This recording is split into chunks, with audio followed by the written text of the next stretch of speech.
have never heard anyone in my life saying, "Oh my God, I binged on broccoli yesterday," and I'm like, no one never said this. So there is a reason for that.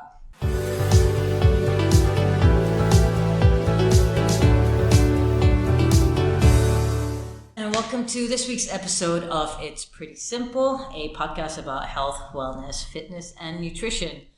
Today on the podcast, I have with me a guest, Eleni. Hi. She is going to give us a little brief about herself, and then we're going to jump into today's topic, which I think you're going to find very interesting. Right, thank you for having me. Of course. So, hi guys, my name is Eleni, I'm from Greece, I'm a licensed psychologist and psychotherapist, and I have been also a fitness coach for many years. I think I should stop saying how many years I have been a coach. How many years have you been a coach? 17. So it's a lot. Almost like me, I'm still a few years behind. For me, 13. Okay, but I think I will start saying I have been a coach for more than 15 years. There you go. I will start saying that. Yeah. So I work in psychotherapy, and I have the coaching like in a different way. I'm doing more as a Pilates consulting. I'm working as a Pilates consultant for studios that they want to start or they're already working and they want to get more improvement. And that's what I do. Awesome. Mm-hmm. And today's topic, we're going to be talking about the psychology behind emotional eating. If you've been watching my podcast, I did do a brief episode on emotional eating, and I really enjoyed digging into that topic. And this is one of the main reasons I wanted Eleni to come up, because she's got the psychology background behind it. And as far as I know, it's a very common problem a lot of people struggle with. So we're going to address that today. So to start off, what exactly is emotional eating? So emotional eating is a behavior that is being developed by the person to cope with their emotions. So it's a coping mechanism. So basically, for example, negative emotions such as stress, sadness, and I don't deal with it, and I'm using food to cope with these negative emotions. So then slowly you start building this behavior of using the food instead of actually getting down to the root cause of whatever you're going through. Many people, they see emotional eating as a bad thing, and it can be if you're not aware of it and you just let it keep happening, because then it can build up to a behavior. But all of us as humans, like, it's wrong to say to stop it, because we are having emotions, we're humans. It's more about knowing how to manage it and to what extent. Like, there are very light cases and there are very strong cases that it can be developed to something else later on. Yeah. So it's in long story short, like, just to give you a brief reply on this, is that emotional eating is a coping mechanism to negative emotions. And other than food, it can also be with many different things like drugs, alcohol, sex, training. Training. It can be training. Like, it's a coping mechanism, right? It can be emotional eating, emotional smoking, drinking, overtraining. Also, it's a coping mechanism. It's a distraction. Emotional, scrolling. So anything that I can use so I can distract myself to go away from my actual problem. Whatever that is, it might be something very simple, like I'm stressed in my job, something happened, and I don't sit down to say, like, okay, what is it? What do I need right now? I'm stressed. What do I need? Do I need food, or do I need a hug? Do I need to talk about it? Do I need to just sit down with myself and understand why I feel this way?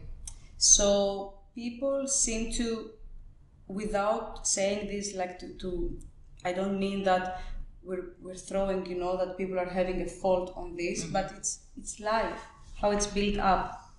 Life is so fast, and so many, not only obligations, but also that you have to go fast so you can do more, so you can earn more, so you can become something. So you become stressed, you become overwhelmed. So it's easier to use this rather than just going to therapy, sitting down with yourself, having some silence to actually understand what is going on with you inside. Yeah. Many people, have you heard that they say, oh, I have this pain on my knees. I always like to compare like psychology with training in a way, like because people seem to understand it like faster. So let's say I have pain on my knees, and okay, I will go to physio right away. Yeah, but you're doing wrong on the training. Like, let's go to the root cause of it, which is you're doing it wrong. Yeah. You're squatting wrong. Let's say you're putting your knees so much inside. So yes, go to the physio. It's a tool. It will help you, but you're not fixing The actual the problem that you're doing it wrong. So it's easier to just go to the surface, like treating the symptom. It's harder to go down to the root. I mean, I know somebody very close to me in my life right now who does not want to. I can't. Who doesn't want to go to the root of the problem and says, "I'm fine. I'm fine. I'm fine. You're not fine. You're not fine." And it's like, no, life will go on. If things need to happen, it will happen. And then all these bad habits are being accumulated, and it's just easier again to just distract yourself from the root problem than not. So when we're looking at emotional eating, how do people understand the difference between their emotional eating and actual physical hunger? Because I feel this is one thing, because I have clients who get really stressed out, and they have stressful jobs, families and everything, and then they find themselves eating. And I always tell them, do you feel like is there a trigger? Is it something emotional? And they're always just like, no, I'm actually genuinely hungry. And sometimes I think that it's not always the case, and they can't identify the differences.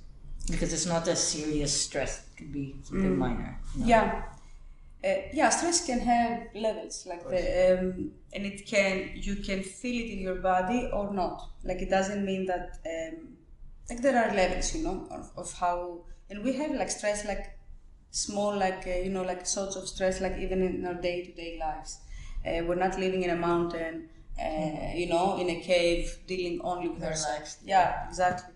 So emotional hunger, physical hunger. The physical hunger, it's building up slowly, gradually, and you feel it here, like in your stomach, right? You might hear sounds, you might even feel dizzy if you just keep yourself like without food. So it's not sudden. The emotional hunger is here on the brain. It's a craving. I want this specific thing. So the physical hunger, if I'm hungry, I will eat anything. Anything in front of me, cucumbers, broccoli, I will eat it. The emotional hunger is something else. We usually search for high sugar, high fat foods. I have never heard anyone in my life saying, "Oh my God, I binged on broccoli yesterday," and I'm like, no one ever said this. So there is a reason for that. We search for these types of foods because they give us comfort, and they seem to trigger this reward system on the brain. The sugar. Yeah. So it ends up releasing dopamine, because when you're having stress, you have high cortisol, and cortisol can make you have like higher appetite. So it's all connected. Also, have in mind this, if I find the research, I will send it to you. It's not a research, it's a very long article, which is a true story. Many years ago, they have done, it was like a court case about Coca-Cola and this type of like fast food type of like companies, and they were in court because they found out that somehow they manipulate the ingredients so they can make the people be addicted to them. So they do experiments, exactly how much sugar and how much fat should I put in this burger, like, or on these chips, so I can eat it and I want to eat more, because it's the right amount that will make me want it more. Because if it's too much sugar, I will not want it, or too salty, or too fatty. So they put the right amount so you can want more.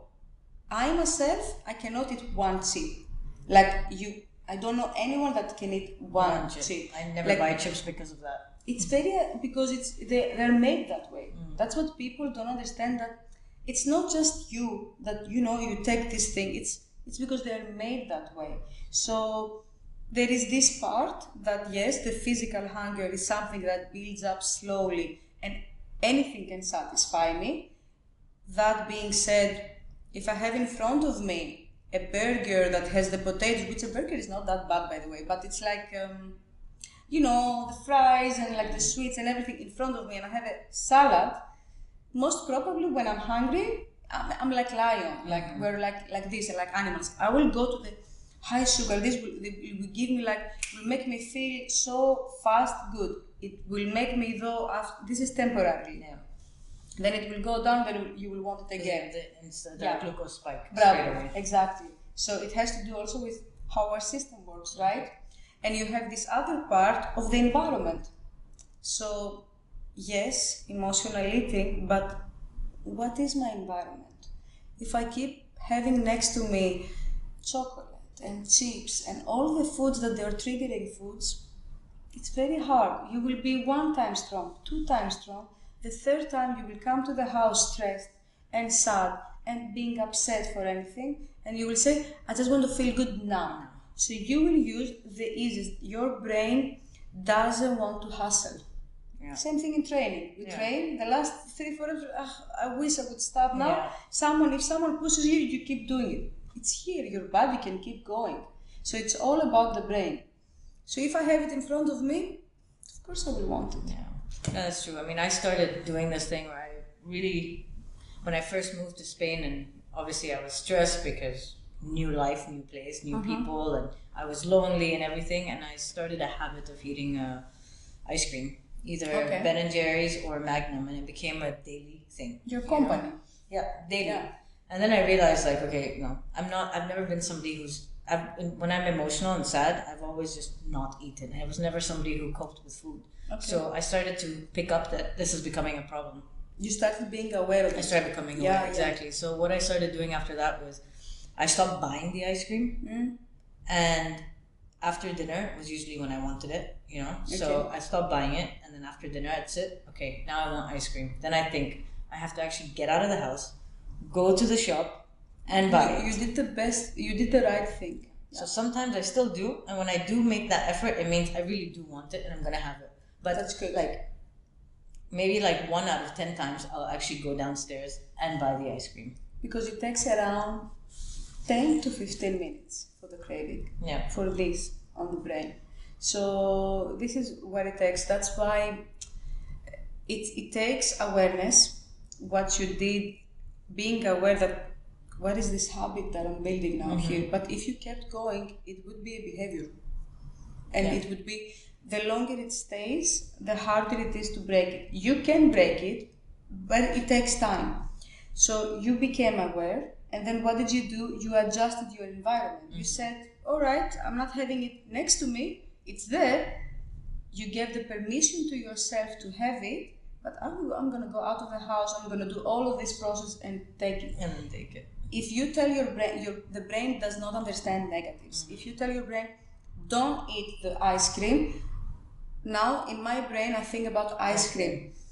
I create the image. We are like this. So the more I say to myself no, the more I will want it. I will create this image in my head. So you did exactly the steps that someone should do when they start understanding that they're using food in other ways, in a way that is dysfunctional for them. Because my culture, I guess your culture too, we have food in our gatherings. We gather for happy occasions, for even sad occasions, we have food. So it's always there, and it's not a bad thing. It's how we have built this behavior of using it in the wrong way. So I would say environment matters a lot. Where do you think it comes from, picking up on the habit of emotional eating? Because like I said, this ice cream thing was something new for me. Normally I would be that person who just would not eat. I remember when I was in my college days and just after, I went through a phase of a bit of depression, and my diet consisted of Marlboro Lights and coffee. Oh, nice. That was it, no food. I think I did that for a whole week. But it's all here. You were using it, we're highly connected with this area, from kids, right? Yeah. Where the baby cries, give it something to the mouth, or food, right? The pacifier, how do you call it? And then they chill. The baby cries at night, sometimes they're hungry, but sometimes just give a little bit of milk and they sleep. Yeah. They're not really hungry. Put your finger also, it's fine. So we're highly connected, from when we are born, like with this, like with the mouth. So that's why it might be smoking, drinking, food. Now, why you chose ice cream? It was a thing for you at that point, like, but it's like also high fat. Maybe you wanted this soothing like flavor of like in the mouth, you know, like when you eat like high fat something.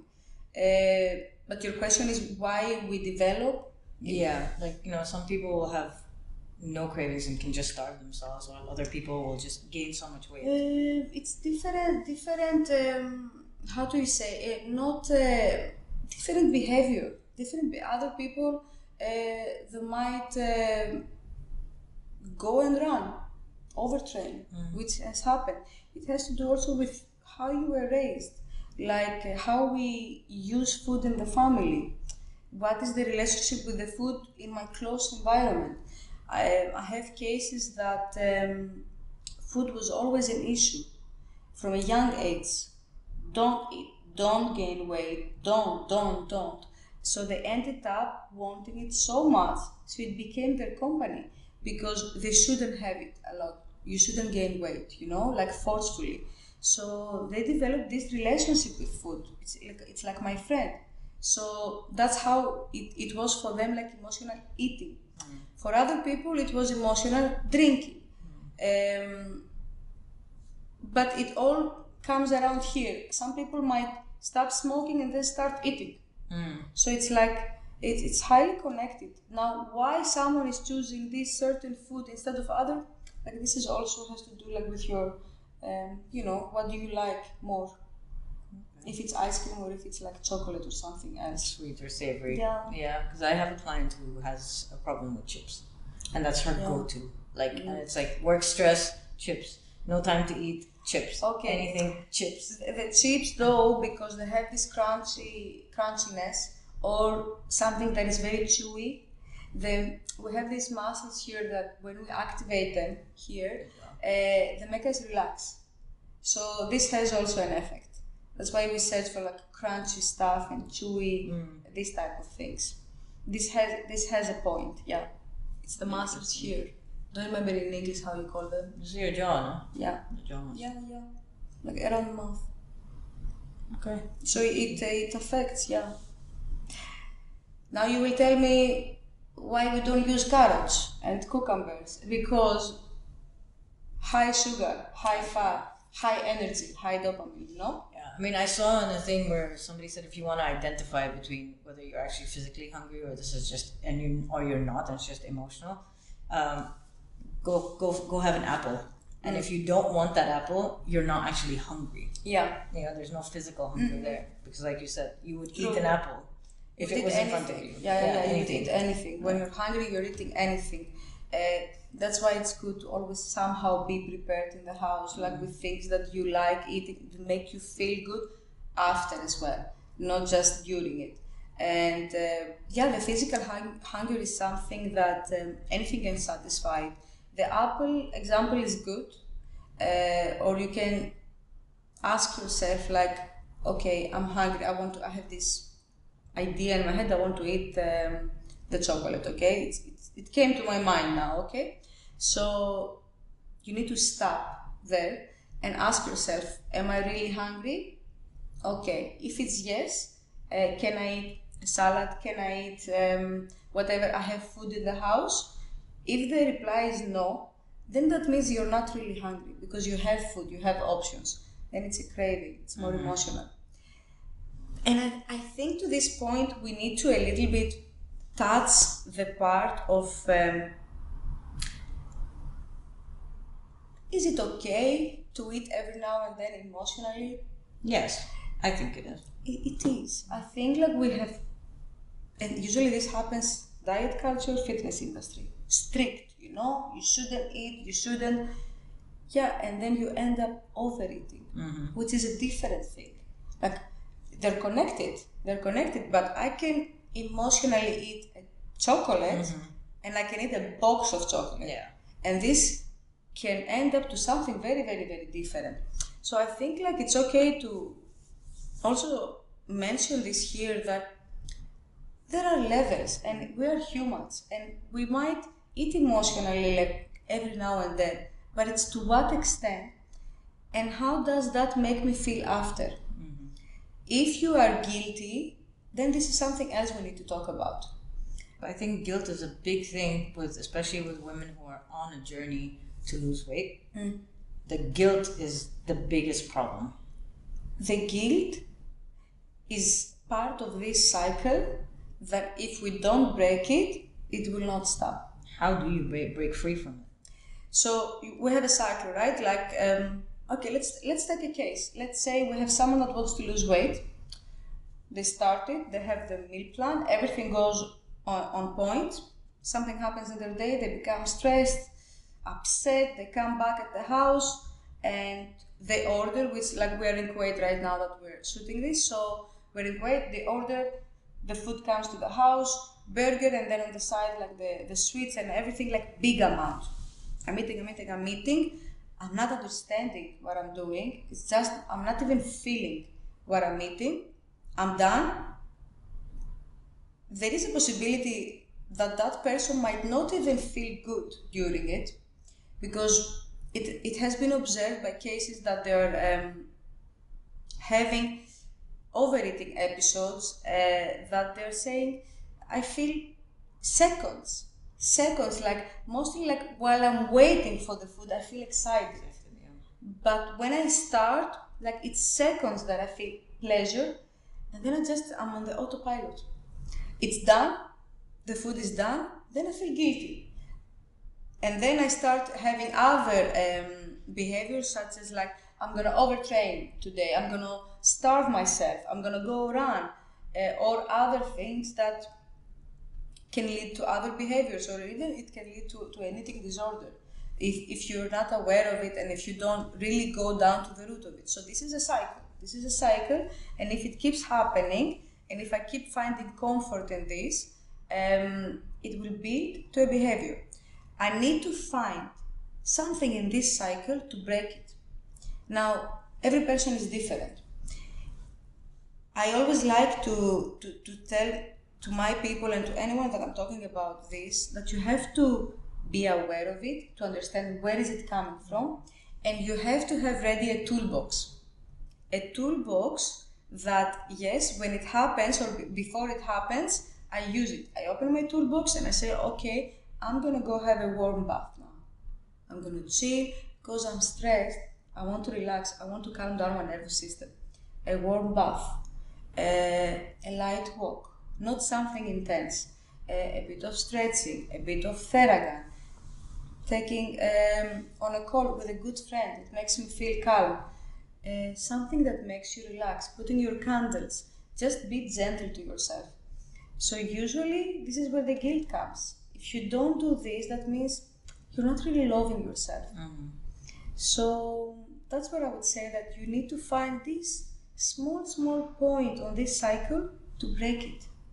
Otherwise it will keep happening and it will end up, people are gaining weight, people are feeling uncomfortable with their bodies, and their relationship with food becomes even more and more worse. So in terms of the whole emotional eating and people liking, sweets or not liking sweets, I have some clients, like initially when I talk to them, or even people I have discovery calls with, they always say, oh, I cannot give up my chocolate. Okay. I cannot give up sweets. I cannot give up. Like they're so sure. I never asked them to give up anything, obviously, but it's something that is so set in their ways that they're so connected with it that they cannot let it go. And at the end of the day, when they start the program, and I have no restrictions on my program. There's no strict diet. There's no cheat day. Everything is balanced, but they always end up falling into that trap of the thing that they cannot give up. You mean that they follow the plan and then they just go at the and end of eat the day, this thing? that's what it is, especially people who have the cravings for chocolate, and it's just at the end of the day they'll stick to everything, but they still go for that after putting in all the habits of increasing fiber, increasing greens, increasing protein, everything to eliminate the craving, because we're trying to not have that glucose spike, right? Because how you eat throughout the day is going to affect if your glucose is going up, down, whatever it is. So we followed everything to make sure there's no sudden glucose spike. Therefore, craving should technically not be happening in the evening, but it still happens. And this is where the emotions come in. It has nothing to do with the food. The way it sounds has nothing to do with the chocolate. Yeah. The way it sounds, something else. Something else that they might not share with you. Maybe. They might not feel comfortable, not because you're not a cool person, you are. But people, it's hard for people to open up and say that, you know what, I have this and this, and this is what I'm going through, or they're not aware of it. They think that they're highly connected with this piece of chocolate. Also, you have to know, like, some people, they're connected with certain types of food because of their childhood. Yeah. Like, you have like certain types of food that you say, oh my god, when I eat this, it reminds me of this, you know. Now that you say about chocolate, it reminds me of a client I used to have in fitness, not in therapy, and because I'm always like, you know, the way I work, like even in coaching, like I always want to know the person. So she was sharing with me that she wasn't allowed to have chocolate when she was a kid. So now she loves it. She wasn't allowed in parties, you know, birthday parties. She wasn't allowed because the mother had her own issues with like restrictive and possibly disordered eating, and it came down to her that no, I want it, I will have it. You never know the relationship that the person has with a certain type of food. Maybe she's telling you that I can't give up chocolate. Maybe there are other reasons behind it, like nutritionally, that I'm not aware of. But possibly there is something that is going on through her day that she doesn't share with you, and she just wants this, you know, the flavor, and she feels good after she eats it. The problem is she feels guilty after, or what? Or she overeats after it. Just the guilt, and then goes the next day again. And then I won't go to the gym, I messed everything up, I'm gonna wait till Sunday now. So this is the all or nothing mentality. So it's not about the chocolate, it's about the guilt that comes after. So it would be okay if she just eats the chocolate and just finish with it, right? Exactly. Yeah, so the problem, and this is very common, is the cycle. Yes, I'm guilty, and then I will go to the gym, I will starve myself, and then you will end up being so hungry at the end of the day, and then you will want this again. Cycle. So it comes down to one thing. Why are you being so harsh with yourself? What's up? Why you are like that? Why you don't just, you know, you can give the chocolate to yourself. So what? Move on. This is what I had actually done with her, because this is normally the approach I use with most people. But this was one person that it just wouldn't get through. Too harsh. And finally, she literally told me, she said, I cannot do it. Like, she was just gaining weight, and she's fully aware, you know. And then she would avoid calls with me because she's ashamed. Yeah, because she has to be the good client. And she has to be honest, and you know, and I never like make anyone feel down or anything, but there's just this thing that they build up inside themselves, you know. Usually these people, correct me if I'm wrong, they're good in business. They're very highly, like, they're high achievers. They are. Yeah. So they're the, you know, I don't know if she was a mother or something. I'm a good mother, I'm a good daughter, I'm a good businesswoman. I'm failing in this. Why? So I'm just gonna hide. I'm gonna hide, or I'm gonna give up because I don't want. But I don't feel good. When people are gaining weight, for me as Eleni, I don't focus on the way someone looks. I focus on the way someone feels. And no one wants to be at an uncomfortable weight, like with their body, like the way they feel with their body. No one wants to feel that way. It doesn't have to do with the looks, it has to do with how you feel. People seem to care more about the looks, and this cycle keeps happening. If you keep having this specific body image in your head, you won't break it. You will always punish yourself for something that might be also like just normal. Just human to do. I ate a chocolate, so what? Especially if someone lives in Kuwait or even in Greece. I mean, we are all the time like with food, like we're going out. Anywhere. It's fine, that's normal. It's the guilt. It's why are you being so harsh with yourself? So it comes down to something else. I have a question. Earlier you mentioned how you had, I think your clients from fitness whose mother was could have had an eating disorder. Do you think that usually if the mother has, restrictive diets and eating disorder, usually the kids end up being overweight when they get older and are more free to do what they want. Not necessarily overweight, but they seem to affect the kids after. It might be overweight, it might be the other side, under-eating. Unfortunately, the way we communicate what we want to say to the kids, and kids, not only kids, even adults, like the mothers, the close environment, mother, father, sister, close environment, it affects a lot. So you might go to this side that says, I'm going to do the opposite of what she says, or it might go to the other side, I'm going to under it because that way I will be a good one. There are so many options and cases about this, and it's very sad because when I first started talking about body image, and even when I was doing my master's, I already had my diploma in eating disorders, but until I really take cases in my hands, it's very sad to see, because I'm talking also to parents in some cases, it's very sad to see how the way someone was raised, it affects them in the relationship with their self now. Because it has to do also, it's never about the food. It's never about the food. It's all about something else. And I have a lot of cases that came to me because they think they have an eating disorder and they don't. And cases that they do, but we never talk about the food. And it's all about how can I be a good one? How can I fix that?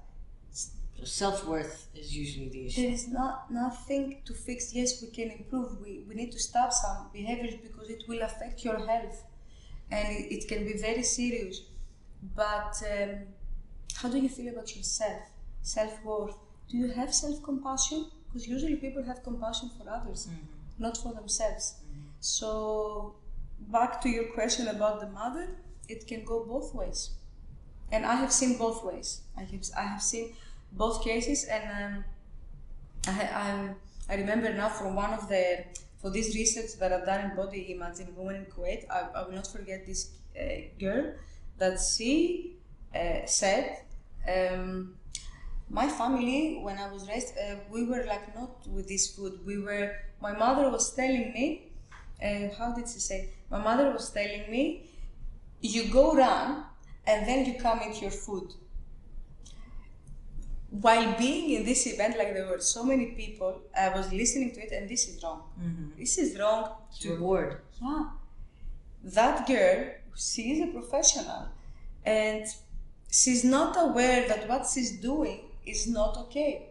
In her head, because I have a good body, good looking body, I'm healthy. You're not really healthy. You're not really loving yourself. I will earn my food, I will run and then eat. No, this is wrong. Yeah. So this is also another case, you see? So it has to do with balance. Yeah. Okay, we're hungry, we're eating the food. At some point we might be happy having a birthday, we're eating a bit of cake, you might eat a bit more.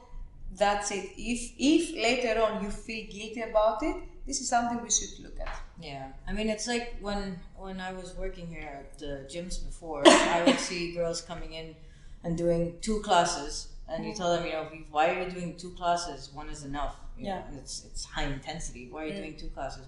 Oh no, I had a birthday yesterday and I ate so much. And I'm just like, you do realize that's not how it works, right? You're not gonna burn off your food from yesterday, today, and suddenly nothing's gonna happen. The thing is that, you know what?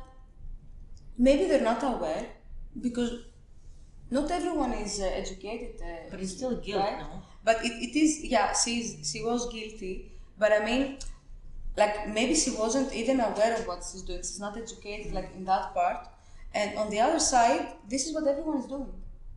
This is the diet culture. And fitness, for me, that's why being too strict with anything is not okay. No. Balance in everything is the best. Yeah. And this is what Greeks used to say from before, everything in balance is the best. Yeah. How to find it is another question. Yeah. I mean, today actually, I went for lunch at a client's house, and somebody at the table asked me, like, I was taking food, and she said, "Oh, is today your cheat day?" Yeah. And I looked at her and I said, "I don't have a cheat day." She's like, "Ever?" And I said, "Yeah, ever." Yeah. And she's like, "But you're like not on a diet." And I was like, "I'm never on a diet." And she's like, "Okay, but you're mindful of what you eat." I said, "Yeah, usually, like I'm pretty balanced, but I'm not, we're not robots. strict." Yeah. I mean, they offered me a 7-Up, I had it. And they say, "No, I don't want it." They forced the dessert on me. I had it. Like, it's not. They forced the dessert on me. But if you're listening, it's moms. But initially, because I'm a trainer, her first thing was, "Is it your cheat day?" Yeah. And it's like, I always try to tell people, even like my clients that I get on board, they're like, "Okay, but then I have one day off for food." And I said, "You have every day off." Yeah. It's balanced. I'm with you on that. I'm with you. But I blame, the coaches on that a lot. Because a lot of coaches, they keep saying these things. Have a cheat meal.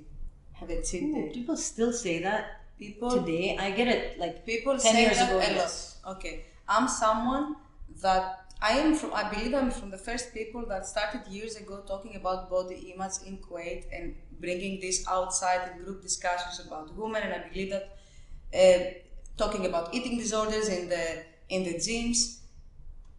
So someone that knows me knows that I talk about these things.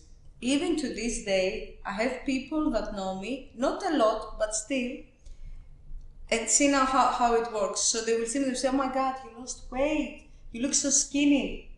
I'm like, first of all, I don't, but what is this? Like, I don't take I ignore this comment, and it has to do with how I feel at that moment. I might have the space to talk to that person and like, what you're saying, like, doesn't really make any sense, or I will just ignore it, because I always say choose your fight. Yeah. Because for me as Eleni, now that I've done my work, it doesn't affect me, but there might be other people that will affect them because you're giving them a compliment. So if I'm skinny, I get compliments, so that's a good thing. Mm-hmm. So until this day, yes, I receive these comments, even though they know that I keep saying, don't comment on other people's bodies. Yeah. It's never okay. If you want to compliment someone, just say, "You look amazing. You look great. Oh my God, you look great." Like something that makes them feel good. It's nice without to picking one specific thing. Now, what's the thing? The person that is saying that is projecting their insecurities, because the way they filter you is what they see. Like they have issue with themselves, which is sad, and I can understand that. That doesn't mean we're going to fix everyone when they give a comment. The same thing with the cheat meal and the cheat day. There are coaches that they still do that because two ways. Either they're not aware of it and they're struggling with their own self and their relationship with food, or it's business. And it's much easier to sell to you something like, gonna be strict, 6 days, one day you have anything you want, you will reach your goal in 3 months. But then that client is never going to actually reach their goal. It's not gonna be long term.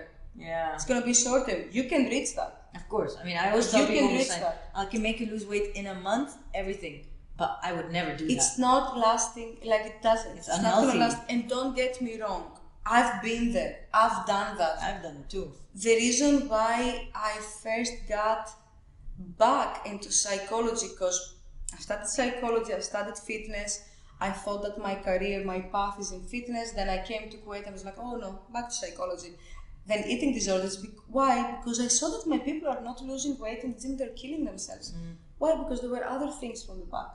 So if you don't go down and really work on the relationship with yourself, any change you're going to create, it's not going to last. So I'm not really blaming, I don't want to say like blaming coaches unless they are aware and they're just using it. For me, you can find ways to have your business, but with the right way. Yeah, of course. And yeah, so these cheat meals, cheat days, they started from the bodybuilding industry, that I was into it when I was 18, because I started going to lift, weights in the gym. So what we were doing, bodybuilding, not like competing and stuff like that. Then I got into CrossFit, more performance stuff. So all of the time, like you would hear this thing, cheat meal, cheat day. What is this? So it was in my head until I started learning more and more, educating myself and also practicing. So it's one thing to be aware and the other thing to actually do the work. Yeah, definitely. I mean, I had done this thing at one point where we were doing Fat Fridays.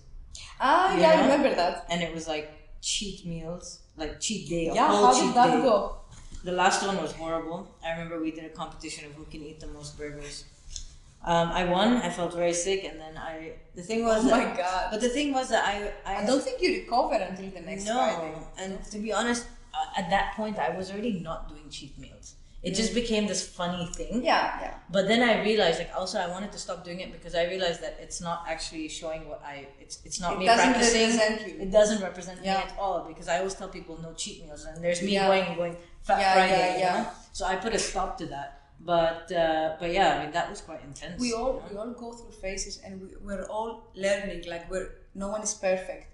I believe that someone that says they're perfect, they're not. No one is perfect. Yeah. We're always evolving, and we're always willing to learn. I believe I want to consider myself always a student. Of course, me too. It all has to do with, do you listen to yourself? Emotional eating, like going back to this, right? When people say I want to control it, I say it's more about listening than controlling. You need to listen to your needs. So coping mechanism, okay, I have a need that is not being met by the right way. If I'm stressed, I don't need the food to make me feel good, to make me feel uncomfortable after. I need something else. How can I reduce this feeling of stress with another way? This was going to be my question actually too. The tools. What are the tools that you would recommend to people? If somebody right now is listening and saying, okay, you know what, this sounds like I feel like I am somebody who tends to emotionally eat. What would you tell them? Like, what are the tools that they should use before going into that pantry closet and reaching for the bag of chips? It shouldn't be there. The chips should not be there. Number one, adjust your environment. There will come a time that you will be weak. You will not be that strong. And most of the times, life is like that. Something is going on and we're upset or something sad. So it's easy to just go open the bag of chips. So environment is very important. Now you will tell me, Eleni, I'm living in the house with my parents and my kids and everything. big one. You need to talk to them. That, you know what? I'm struggling. I am in this path and I want to improve myself, and I would appreciate if this is not in the house, or put it in a way that I cannot reach it. Like I don't know where it is. But people have a problem with the whole privacy thing, especially in this culture. People not share things. If they feel there's something wrong with them, they'll never share it. Yeah, but this has to do with being a bit uncomfortable. And it's okay to have a little bit of discomfort, because it will make you feel relief instead of hiding. Because see, emotional eating, we said that it has levels, right? So do I eat this thing that I eat alone or with people around? Am I hiding? So emotional eating can develop to an eating disorder. Am I hiding? Am I doing anything after to remove the food from my body? So you have to work on that alone or with a professional, on how to be able to express uncomfortable feelings. It's hard, it's not easy, but you will end up feeling stronger and more aligned with who you are. Because you know what? This is what I'm doing. Others, it might be the fault of others as well. This thing of pushing the food to people is wrong. Don't push the food to me. Like, we have to learn how to say no when we want to say no. When we want to have it, we can have it. There are times I have eaten some, but it doesn't bother me. It used to bother me though when I was very, very strict back in the days. No, I am someone that when I was 18, like before I started becoming aware, I would skip going out for dinners because I had training in the morning. I'm an athlete, like this mindset. So I've been there.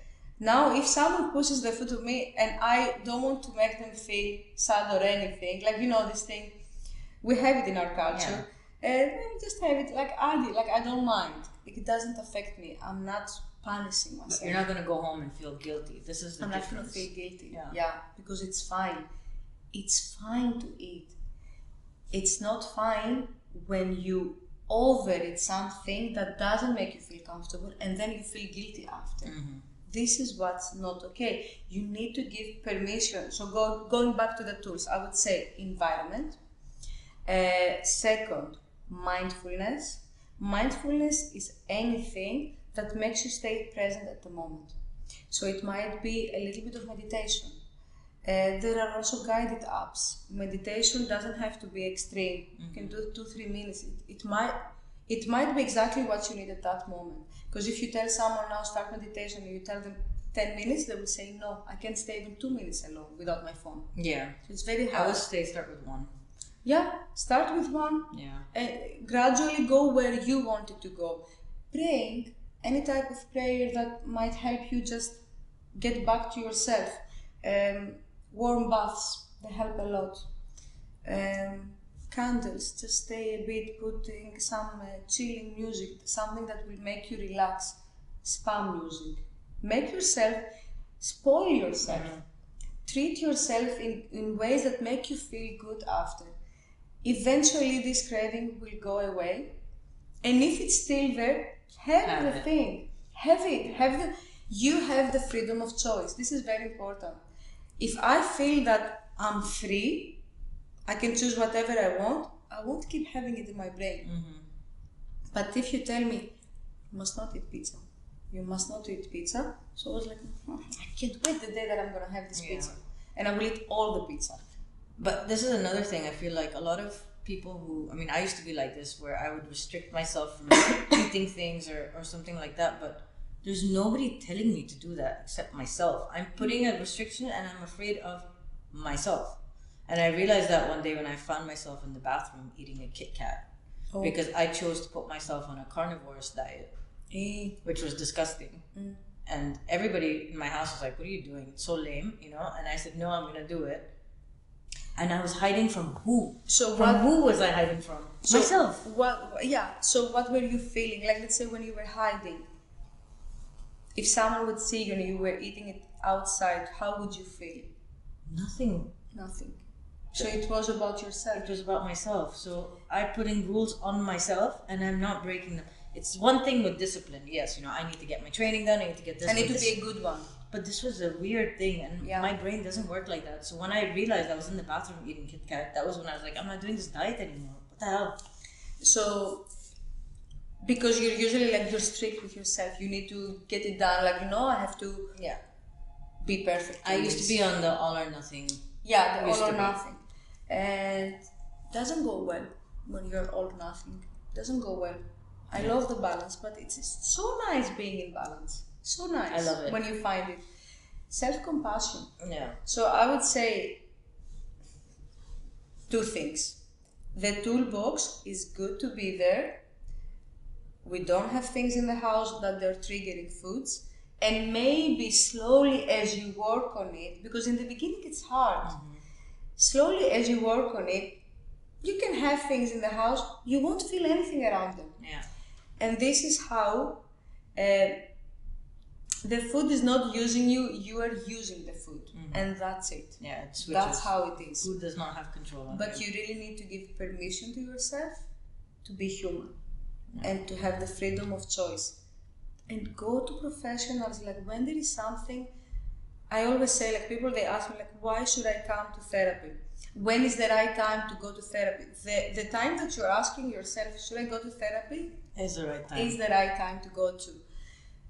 As we have it in coaches, too many personalities and too many approaches. Same in therapy, too many psychologists and too many approaches. Psychologists, psychotherapists, and too many approaches. Not everyone clicks with everyone. It's very important to have chemistry.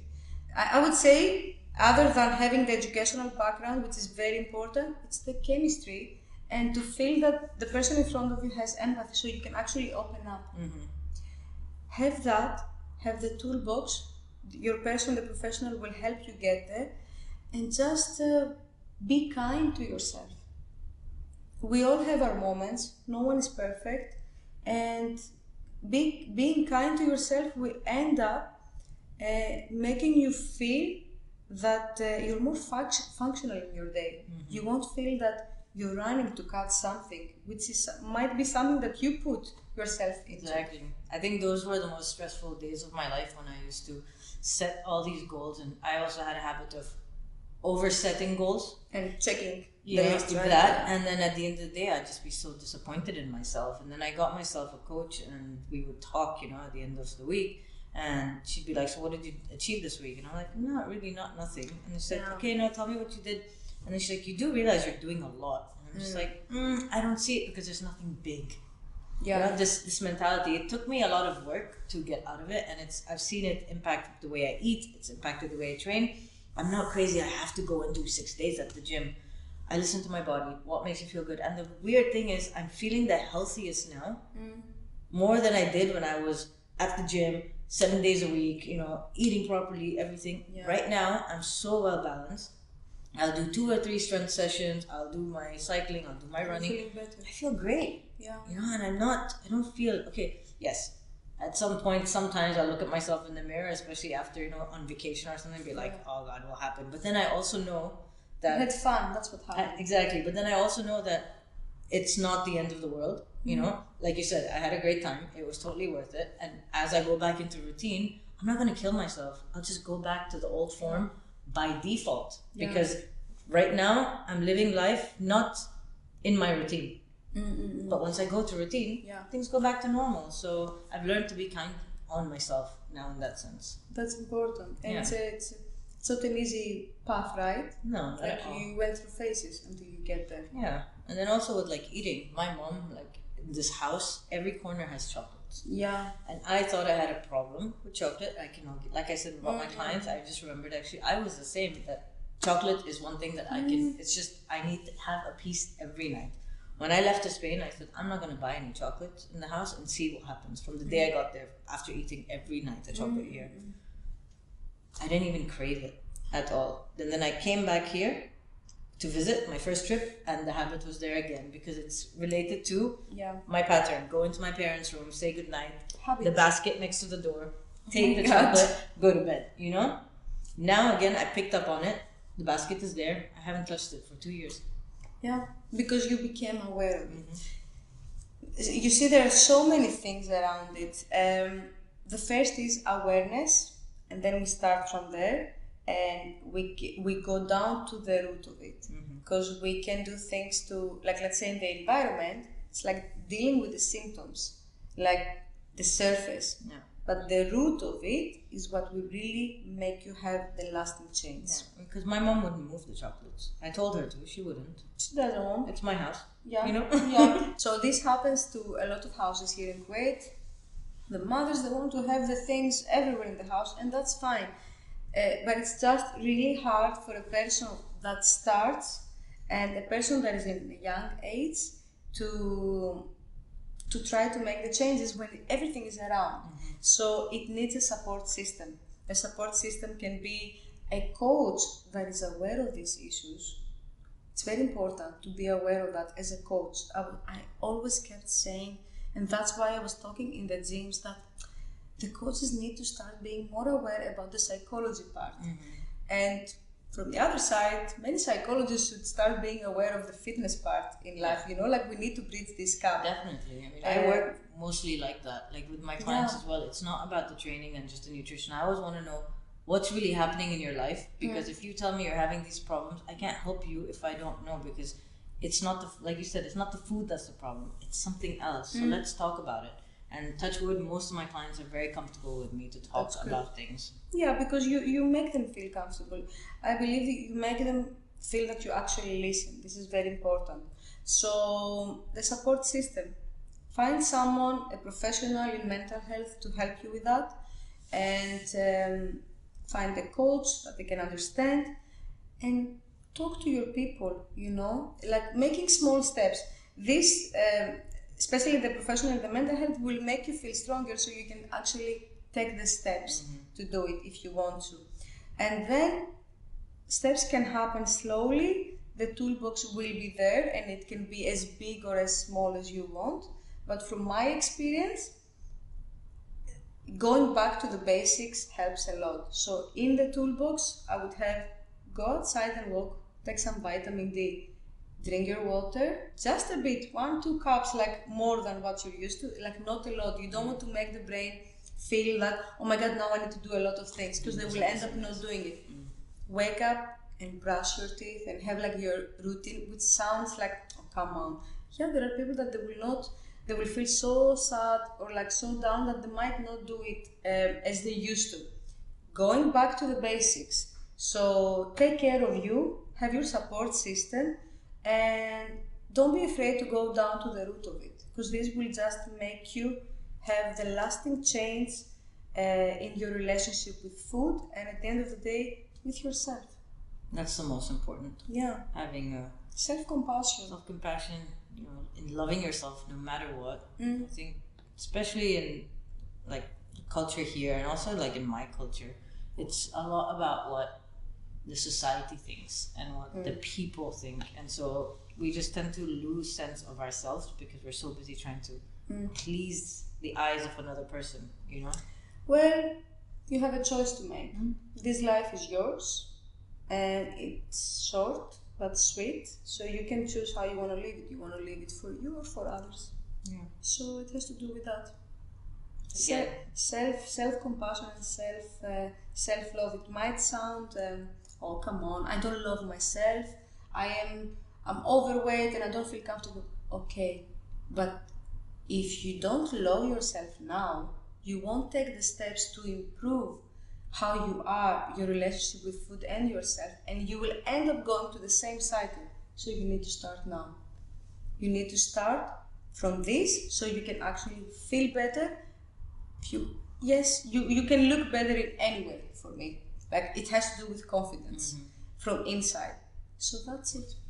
So the number one thing for somebody to break free of the cycle is to just become more aware of what's going on with them. To become aware, yeah. So you can find this point to break the cycle. There is a cycle that we need to break it. So go down to the root, like be aware of it and go down to the root of it. Yeah, that's what I was saying. Awesome. Well, thank you so much. Thank you for having me today. I really enjoyed this conversation. Me too. To be honest, there's so many more paths that we can go on this. You can always come back and have a talk. Definitely, but we don't have time to go into a lot. I had so many more things I wanted to go into, but yeah. It was a pleasure. It was a pleasure. I really enjoyed it. Well, I hope you enjoyed. Hope you guys enjoyed this week's episode of It's Pretty Simple. If you like this episode, please make sure to hit like. If you have not subscribed yet, subscribe or follow on whichever podcast or YouTube that you are listening to.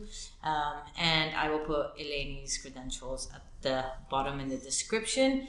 And yeah, if you think that you have a friend who might benefit from this, please make sure to share it with them. Any last words? Take care of yourself and remember to always be kind to yourself and to everyone. Being kind costs nothing, so I think it's important to keep saying it. Definitely. Thank you so much. Thank you guys. See you next week.